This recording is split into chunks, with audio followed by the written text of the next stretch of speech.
What's going on, guys? It's your boy CMB, back in the building, back with another video. Don't forget to subscribe to the channel. Now, let's get into this one really quickly, guys. You guys know it's fight week.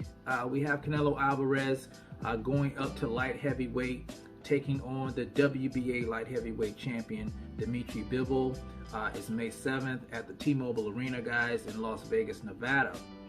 Now, you guys know Canelo Alvarez did become undisputed at 168 pounds.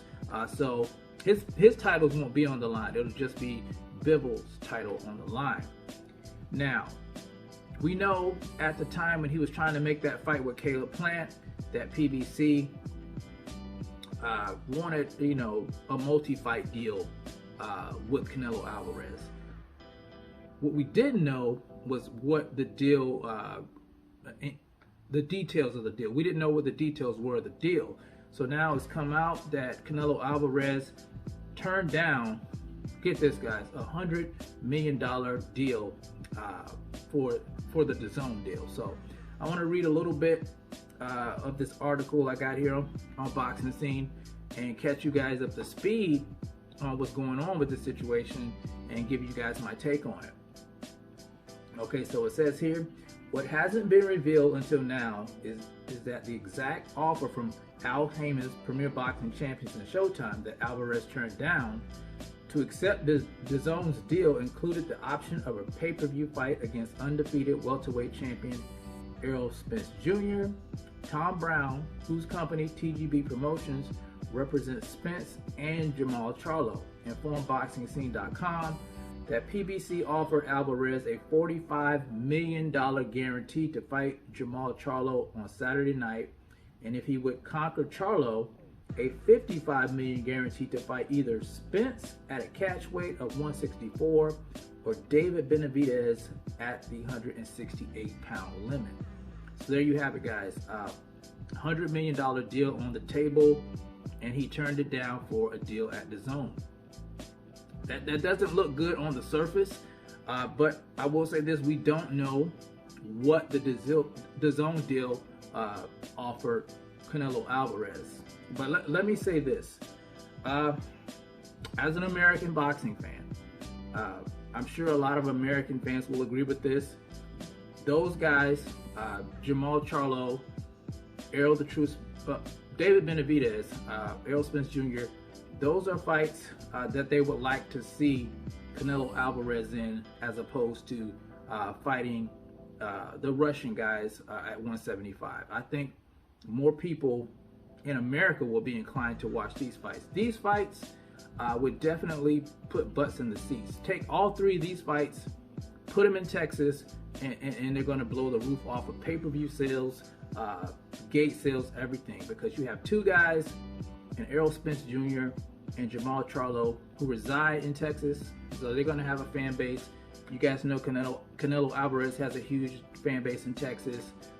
David Benavidez, I think he resides in Arizona, if I'm not mistaken, but he has a huge Mexican fan base in Texas as well. So those fights, if Canelo Alvarez fought either one of those guys, I think it would be more lucrative than fighting the guys at 175.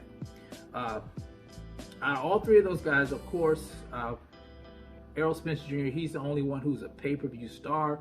But like I said, Charlo, David Benavidez, those are the guys that's been wanting to face Canelo Alvarez. Jamal Charlo's been trying to get that fight since 154. You guys know David Benavidez is a two-time WBC 168-pound super middleweight champion. He's wanting that fight as well. And Errol Spence, he's kind of, I would say, a wild card. He would have to move up damn near 2 weight classes to face Canelo Alvarez. But, both of those guys are pay-per-view stars, and a fight like that, it would be huge.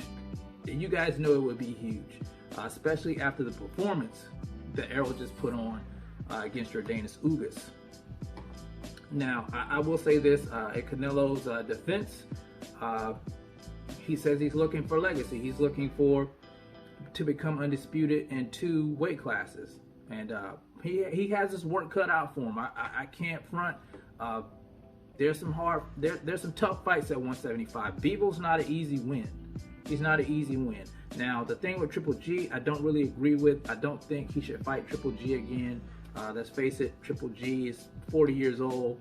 I do think these young lions deserve an opportunity at Canelo Alvarez, but you know, he's only one guy, and you know, he did talk about fighting 6 or 7 more years, so there's plenty of time for him to fight either Charlo, David Benavidez, or Errol the True Spence Jr.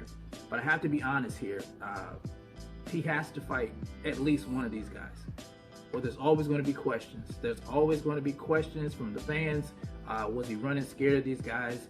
Was he afraid of the style matchup, the athleticism? There's always going to be questions. So with great power comes great responsibility. You guys know Canelo Alvarez is the face of boxing, and you know, to stay on top, you have to prove it. You know, you can't I would say you can't run away from fights like this. You can't run away from fights that the fans want you to. And Canelo Alvarez said it himself, you know, give the fans what they want. And these are some of the fights that the fans want. So, you know, he has to take advantage of that opportunity when it comes. But like I said, he's only one guy. Let's see what he does at 175. If he becomes undisputed at 175, because there's no guarantees there. You know, those guys are killers up there at 175. And if he does make it, there's plenty of time for either one of those guys out of those 3 to get an opportunity at Canelo Alvarez. But at the same time, they need to fight. They need to fight tough competition as well. You know, you have to make yourself stand out in the sport of boxing. You know, you just can't chase one guy. You have to get out there and make your name known. So you guys tell me what you think about Canelo Alvarez turning down a very, very lucrative offer from the PBC. $100 million, guys, that's a lot of money. But you guys let me know what you think in the comment section. It's the CMB. I'll talk to you guys in the next one. And I'm out. Peace.